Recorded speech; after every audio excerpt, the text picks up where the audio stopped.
Y'all remember several episodes ago I made this ring light that my camera sits on like this, so you can see. Yeah, forgot all about that. Give me a second, I want to hook this all up and we'll just keep on going.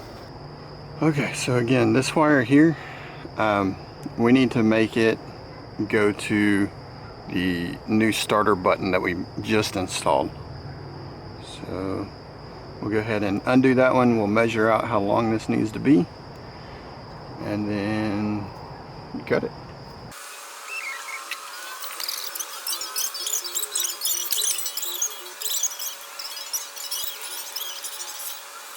So this red wire goes to the red wire that goes to the starter on that side. So basically it's this wire here. Okay, so I'm gonna attach this here. It's gonna go under here to right through in here. I put some shrink tubing on this, so whenever it goes in through there, it's just gonna be an extra little layer of protection.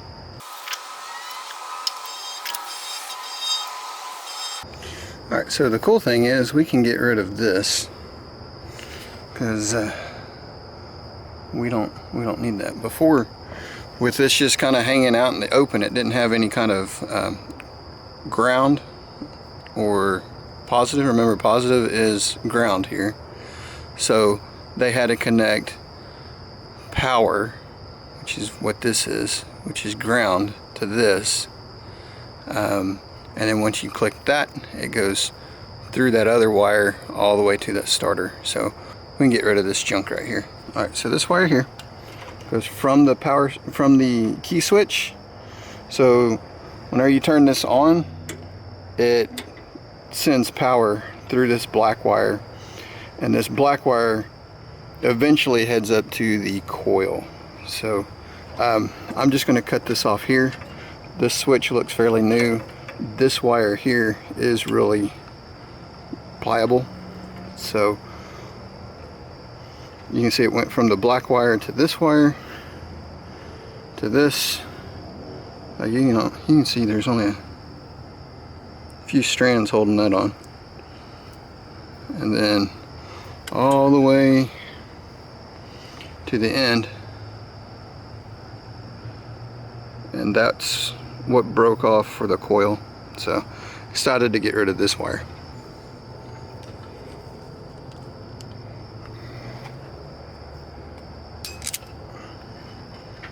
Okay, now we can go measure how long this is.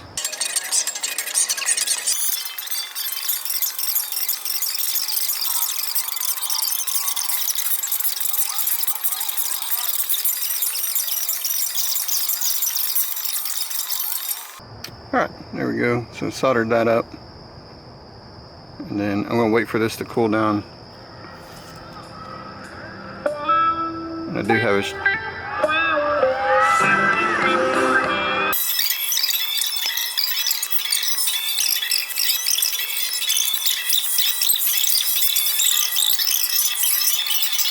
Alright, so I did jump up in power wire.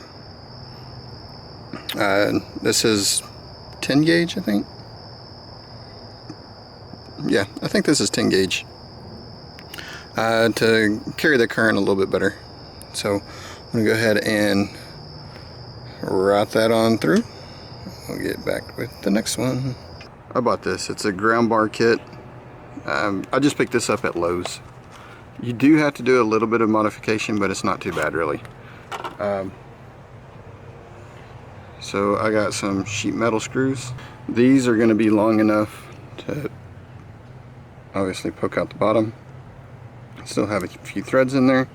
These are actually made to stick your wire in there, and then you run these screws in and it clamps it on there.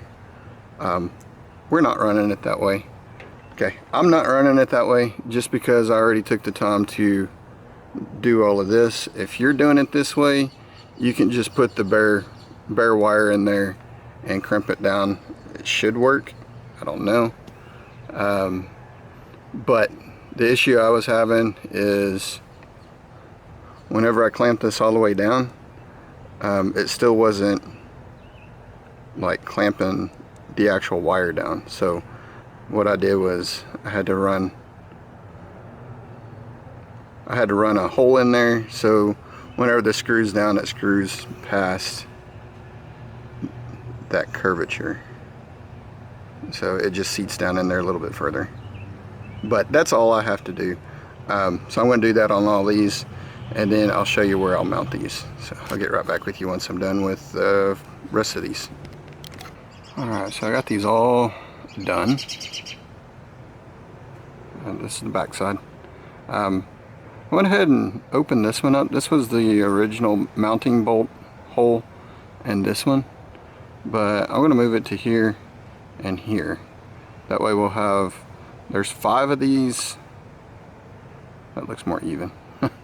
There's 5 of these spots where we can put power.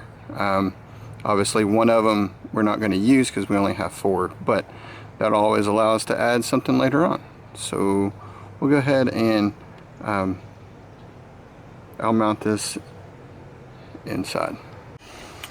Alright, so I got that ran to there. Got the casing on it. So here's the wiring loom, and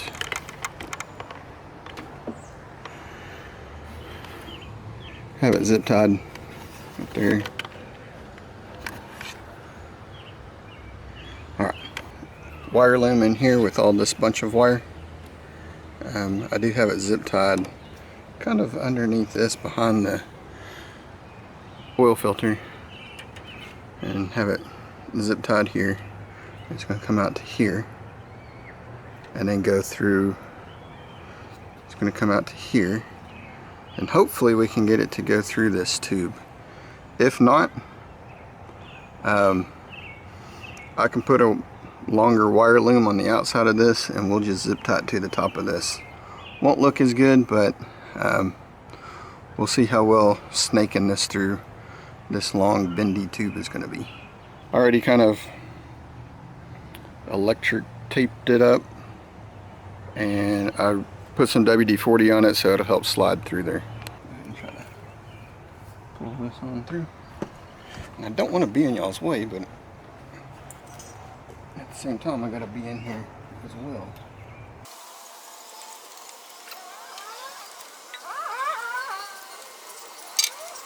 Sweet. Alright, so let's go ahead and start unwrapping. Go ahead and snug these bolts down, and then we will go ahead and wire all of these in. Alright, well, I'll get back with you. I'm going to go ahead and put the ring terminals on and hook all of this up, and I'll also put the new belt on, and then we'll also wire the coil. Once I'm done with that, I'll get right back with you, and we'll go from there. Alright, so here's where we're at. Oh, there we go. So anyway, so we got those wires, goes into that wire loom, zip tied up there, goes out underneath there, goes in there. You guys saw all that, so we're good to go there. Got that bolted down. So I put everything together, and I'm not getting spark. So well, I'm probably just going to replace the points and condenser. Since I'm going to be out, I'm going to see if I can take this off. I have been soaking those bolts. Let's see how well you can see that. Those are pretty crusty, and I am pretty worried. Alright, so went ahead and took the distributor off again. I cleaned it up, put it in a parts washer, got all the grease and grime and dirt and all that stuff off. Boy, them ducks are going crazy. And anyway, just cleaned everything up really nice on the outside. And I wound up purchasing this little kit. I think it was $39 or something. I don't remember, something like that. Then also got the header intake exhaust gaskets. So that was only $7.99, something like that. In this kit comes with the spark plugs, new cap, new rotor, new condenser, new points.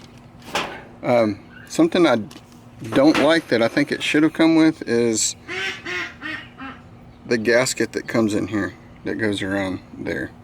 It doesn't come with that, and I think it also should have came with the gasket that goes on top of here. But so here's the old cap. You can see the corrosion down there. I might could get away with just scraping that off. Might be okay. Might not. I don't know. Cork gasket, it ripped on me, but something is definitely better than nothing.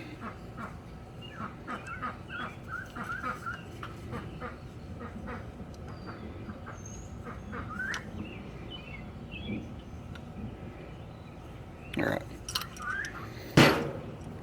Go ahead and put the rotor in there. We'll put the points in. Condenser.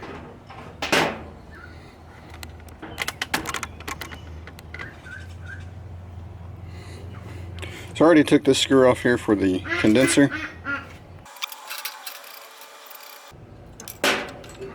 Okay, let's see how that goes in there.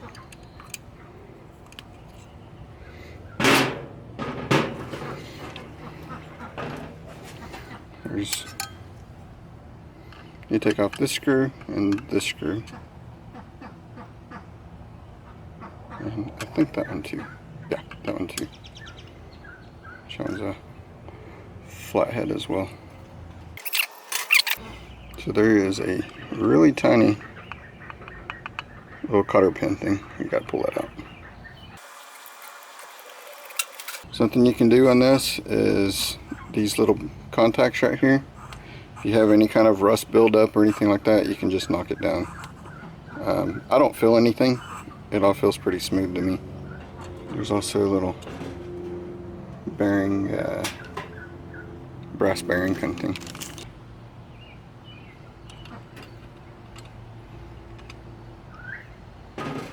Alright, so this had me scratching my head for quite a while. There is, let's see if I can point this out. Right here, there's a copper band that goes from here to here. And whenever I took this out, I thought I saw something there, but I looked all over the place and I couldn't find it. The new package didn't come with it either, which I think it should. But anyway, so I found the old one. I put that in. It just wasn't making sense to me, because you have this copper underneath and then you have like this steel spring on top, and I don't know, I messed around with it too long. And then I looked at all the videos on YouTube, and a lot of them cut out this part where they're putting this on. So keep that in mind.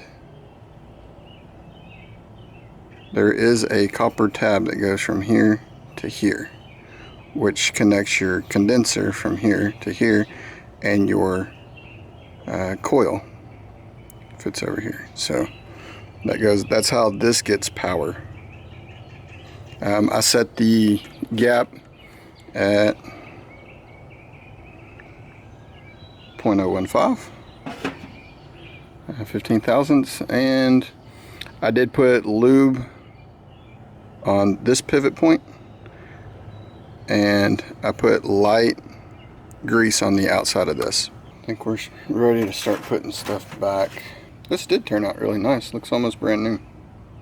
The other thing is I made sure that these little weep holes or breathers or whatever, I made sure that those were clean and free. There was a bunch of junk in there. So condenser on top, feeds that wire through, and that goes to where that coil sits.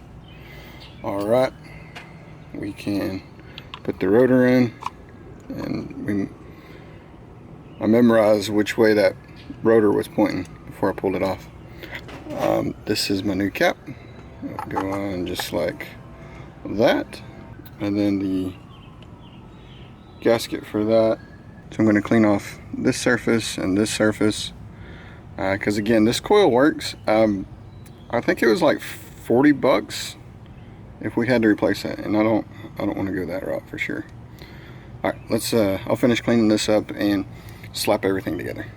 And with some nice WD-40, and I cleaned it off a little bit with brake cleaner and came back with some WD-40 to help lubricate, revitalize that plastic.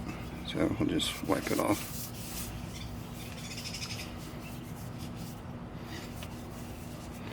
That looks nice and new. All right, let's go install this. So this is a 12 volt jump starter, 6 volt battery. You see that light in there? What I do is I have from the positive to one side of the light, and I just use some speaker wire to one side of the light. From the other side of the light, like the ground, I got it into the positive on that side, and then I have the ground. This will allow me to use a 6 volt or a 12 volt supply on a 6 volt system. So that's kind of that. There it is running. Alright guys, got a comment, rate, and we'll talk to you later. See ya.